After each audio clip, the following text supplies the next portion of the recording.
ఆంధ్రప్రదేశ్ ముఖ్యమంత్రి నారా చంద్రబాబు నాయుడు ఈ రోజు రాజధాని అమరావతి నిర్మాణాల పరిశీలించారు.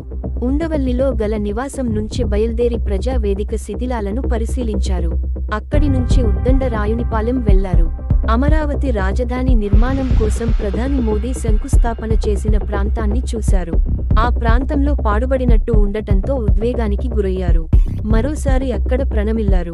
ఇదివరకు సేకరించిన మట్టికి పూజలు నిర్వహించారు.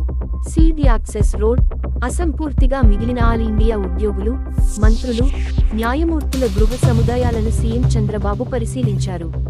ఐకానిక్ నిర్మాణాల కోసం గతంలో తెలుగుదేశం ప్రభుత్వ హయాంలో చేపట్టిన ప్రాంతాలకు వెళతారు. ఆ తర్వాత మీడియాతో మాట్లాడతారు. సీఎం చంద్రబాబు వెంట మంత్రి నారాయణ, ఎమ్మెల్యేలు ధూళిపాళ్ల నరేంద్ర, కొలికపూడి శ్రీనివాసరావు తదితరులు ఉన్నారు.